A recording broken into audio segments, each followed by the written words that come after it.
Ja. Så jeg skal lige starte med at vide, du er med på, at det bliver optaget, det her? Ja. Er det? Det er godt. Skal vi så bare gå til første spørgsmål? Ja. Så vil du lige starte med at sådan introducere dig selv?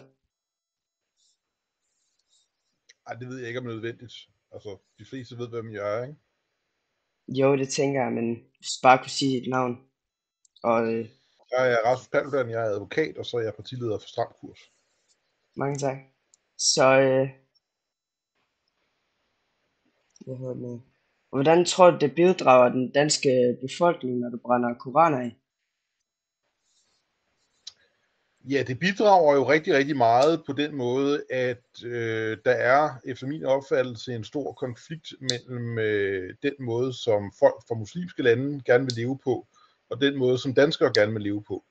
Og der synes jeg, at det kan være relevant at give dem mulighed for at vise, hvordan de reagerer på, at man kritiserer en bog, de godt kan lide, som jeg ikke kan lide. Og det har de jo vist gennem mange år efterhånden, at det kan mange af dem overhovedet ikke håndtere på en normal måde. Og den normale måde at håndtere den slags på, det er jo for eksempel at sige pyt og gå videre. Men der har det jo vist sig i overvis, at rigtig mange af dem, de prøver at overfalde mig eller politiet som reaktion på det.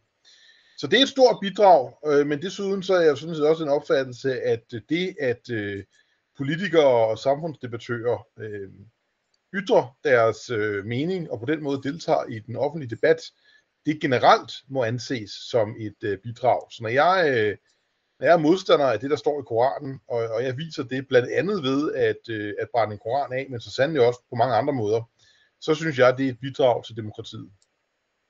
Ja, mange tak. Jeg har sådan, synes du selv, du er for eksempel racistisk og har racistiske tanker? Altså det er jo sådan underordnet, hvad jeg selv synes, fordi det er jo helt åbenlyst, at jeg ikke er racist eller har racistiske tanker i det, jeg kritiserer islam, som er en idé. Det er ganske vist en idé, som er ophøjet til at blive kaldt en religion, men det er jo stadigvæk kun en idé. Og man er ikke racist ved at kritisere idéer. Det, der er racistisk, det er, hvis man kritiserer mennesker på grund af deres race. Og der må man bare sige, at islam er ikke nogen race, og muslimer, det er faktisk heller ikke nogen race. Ja, men der er også rigtig mange, der siger, at du er for eksempel racist. Hvad synes du om det? Synes du bare ikke passer? Og det har jeg jo lige svaret på. Ja. Hvad er din trosretning? Jeg er kristen. Okay. Og hvad vil du tænke om, hvis de muslimske lande brændte, hvad hedder det nu, Bibelen? De muslimske lande, mange af de lande brænder jo kristne mennesker levende. Så jeg vil sige, at det ville være en fremgang, hvis de nøjedes med at brænde en bog. Ja. Hvad er der sket med Stram Kursets YouTube-kanal? Den blev taget ned af YouTube i 2020. Ja, har du tænkt sådan at måske lave en ny, siden det er så lang tid siden? Der er en kanal, der hedder Folketingsskandal Rasmus Paludan, hvor der ligger en del videoer. Og så har vi også nogle videoer liggende andre steder. Så blandt andet kan man sige, at hvis man går ind på vores Facebook-side og trykker på videoer, så ligger der rigtig mange videoer der. Ja, jeg har også googlet lidt selv og set, at der er næsten 1 million indvandrere eller efterkommere. Og hvordan har du tænkt dig at få sådan alle ud? Ja, det har jeg ikke, fordi vores politik er ikke, at polakker og svenskere og nordmænd og tyskere skal forlade Danmark. Vi har det også fint med, at der er japanere, vietnamesere, kinesere, filippinere og thailændere i Danmark. Men vi har det ikke så godt med, at folk, der kommer fra kulturer og religioner, der ikke vil acceptere vores måde at leve på, de er i Danmark. Og det er jo folk fra muslimske lande, som tilbeder islam, og som har en meget, hvad kan man sige, klanorienteret måde at leve på. Og Ja, det er jo ikke sværere, end at man starter med at meddele dem, at de ikke længere er velkomne, og de skal forlade landet inden for 14 dage. jo. Og hvad vil du gøre, hvis de ikke forlader landet inden for 14 dage?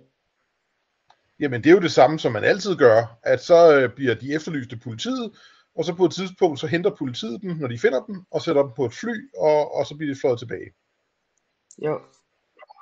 Og Jeg går ud fra, at du har hørt sangen V for sejr, ikke? Hvad synes du om den? Jeg er jo ikke enig i al teksten. Jeg synes, at melodien er god, men det er jo usandt, når det påstås, at jeg bruger skattekroner. Dem, der bruger skattekroner, det er jo dem, der er voldelige, og derfor gør det nødvendigt for politiet at være til stede. Jeg er jo ikke voldelig, og det vil sige, at det er jo dem, der skal forandre sig, som gør, at det koster penge, fordi jeg kan jo opføre mig på samme måde, uanset om politiet er der eller ej. Det er jo dem, der er voldelige, der gør, at politiet er nødt til at være der. Så hvis de nu holder op med at være voldelige, så kunne jeg demonstrere, uden det var nødvendigt at have noget politi til stede. Ja, og har du andre mål, som du vil opnå? End hvad? Sådan med stram kurs og det hele. Nå, men altså, vi er jo konservative libertarianere og etnationalister, så vi ønsker selvfølgelig en ret etnisk homogen stat, et monokulturelt og monoetnisk samfund, hvor at der kun er en begrænset mængde fremmede, og hvor at skatten er meget lav, og hvor at staten ikke blander sig særlig meget i, hvordan folk lever. Ja, og har du tænkt dig at bruge penge på undervisning og sådan en slags? Og hvor mange penge har du tænkt dig at bruge på det? Penge på undervisning, jeg forstår Ja, ikke, hvad for du at få bedre undervisning i Danmark. Og altså man kan sige, en stor hjælp vil jo være, hvis danske folkeskolelærere ikke hjernevaskede deres elever i sådan en hvad kan man sige, kulturmarxistisk, postmodernistisk, venstreekstremistisk uvidenhedsreligion. Og der er det et problem, at 90% af danske folkeskolelærere er ekstremt venstreorienterede og ikke ved særlig meget om verden, eller om det, de skal undervise i. Og det er jo fordi, det er jo helt naturligt som folkeskoleelev, at man har respekt for sine lærere. Og der er det jo bare et problem, når man så opdager bagefter i samfundet, at lærere, det er det laveste i folkeskolen, fordi de ved ikke noget, og de lyver over for deres egne elever. Så jeg synes helt klart, at der skal laves en udrensning af folkeskolelærere, sådan at vi bruger flere penge på dygtige folkeskolelærere, som ikke misbruger deres job til at hjernevaske elever i en helt skør retning. Sådan noget med at fortælle elever, at der er mere end 2 køn, for eksempel. Synes du selv, der kun er 2 køn? Nej, altså, det er jo ikke kun noget, jeg synes. Altså, der er kun 2 køn. Og det ved man, fordi der er enten en dreng eller en pige, der kommer ud af kvinden, der føder barnet. Og det kan man se meget enkelt på personen. Det er ikke så svært. Hvad synes du om folk, der måske ikke føler sig som en dreng, og hellere vil have en pige, og vil gå igennem masser af operationer for at blive en pige? Eller Jamen, det er jo omvendt? ærgerligt, fordi det kan de aldrig nogensinde blive. Altså, de kan aldrig nogensinde blive en pige. Hvis de er en dreng, så kan de aldrig nogensinde blive en pige. Og det er synd for dem, at de så tror, at de er blevet hjernevasket til at tro, at de kan blive det, for det kan de ikke. Og jeg synes, de skal have hjælp.